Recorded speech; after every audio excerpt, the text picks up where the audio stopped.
Why were so many drivers penalised for speeding in the pits in Monaco? And why are Pierre Gasly and his Alpine team so convinced what we saw was so unjust that they think they can get the result overturned? 5 drivers were penalised for absolutely marginal speeding offences, including second place finisher Lewis Hamilton and beleaguered championship contender George Russell, who both got 5-second time penalties. Hamilton likely would have lost second to his teammate Charles Leclerc had the race finished normally, but managed to take his penalty during a safety car period rather than have it added to his race time.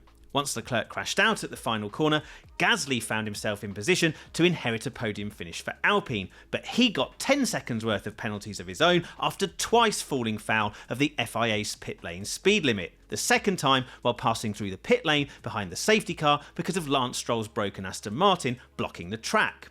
McLaren's Oscar Piastri and Gasly's Alpine teammate Franco Colapinto received similar sanctions, which Piastri called very weird. Piastri didn't suffer emotionally devastating consequences in the same way Gasly did, because Piastri only got 1 penalty and he served it before the red flag. Gasly stayed out under the safety car, but then suffered horrendously when the red flag stoppage meant he faced having 10 seconds added to his race time, with all previous time gaps between cars eliminated by the race being stopped and then restarted from the grid. Gasly clearly thought he'd legitimately finished on the podium because he celebrated the result all the way around his slowing down lap. The team clearly waited to break the bad news to him.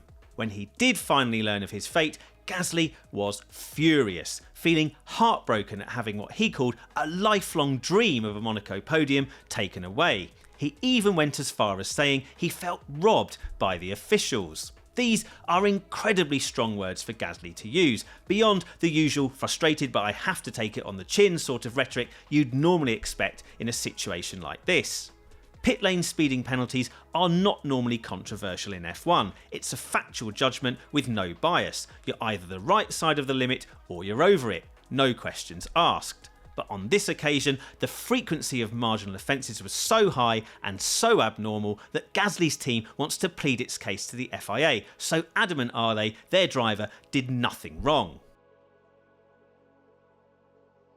The fact so many different drivers from different teams were all penalised despite feeling certain they did nothing wrong suggests something anomalous happened with Monaco's pit lane. Russell wondered if something went wrong with Mercedes' engine software, as the majority of penalties in this race, including for Alpine of course, landed on Mercedes engine cars. Other drivers speculated new bumps in the pit lane, perhaps caused by the track resurfacing undertaken ahead of this year's race, caused unexpected speed spikes.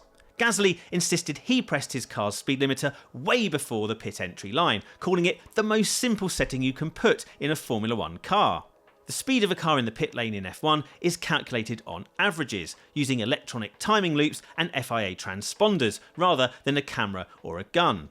Cars will pass over multiple loops in the pit lane, and then the system calculates their speed based on the time taken to travel the distance.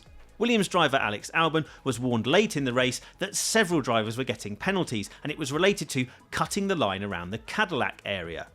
F1's 11th team was positioned at the end of the pit lane, which was slightly more open this year than when it was funnelled more tightly by barriers on both sides.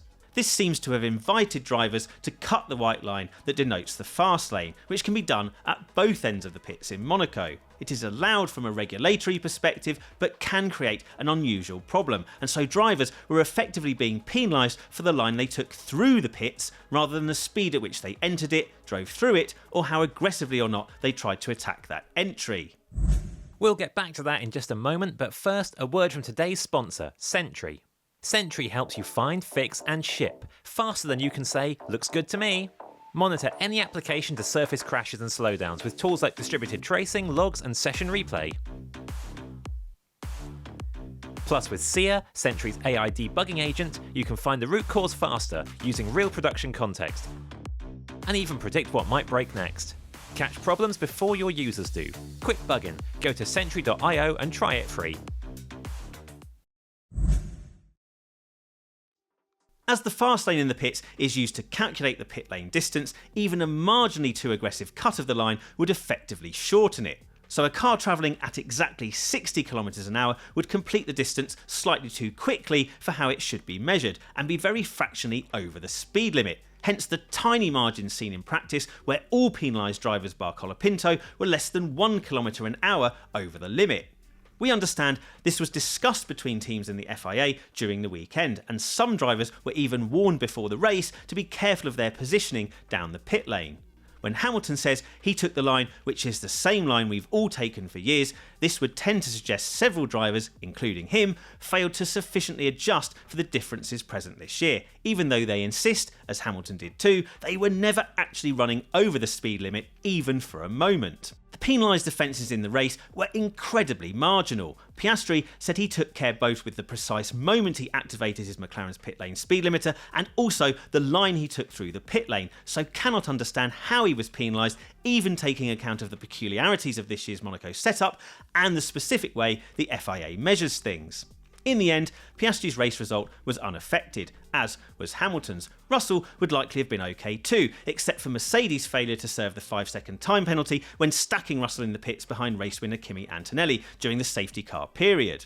14th place Colapinto was pretty much on a hiding to nothing all race anyway, but it's interesting to note Alpine was the only team to have both drivers penalised for speeding offences during the race.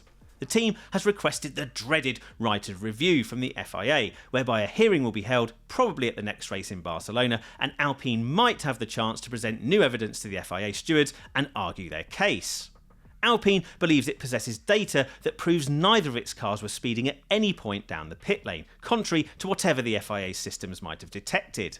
They also want to query the way the Monaco pit lane has been measured, because both the entry and exit are angled and the pit lane itself is curved. So where exactly do you take your point of measurement for the total distance? The team was even spotted measuring the pit lane itself after the race, so regardless of the outcome here, it's clearly very serious about challenging the FIA's decision-making process. A right of review usually has limited value, and Alpine no doubt knows this, but it might trigger the FIA to review its processes and perhaps prevent a repeat scenario, either through uncovering lessons for the F1 teams to take on board or clarifying the way the FIA checks speed in the pits. But it almost certainly won't change the result, despite Gasly's desperate hopes it will. Speeding in the pits, rather like being over the white lines entering or exiting them, is a binary thing. You're either guilty or not. And once the judges of fact have decided you're guilty, there's really nothing else for it, however hard done by you might feel in the moment.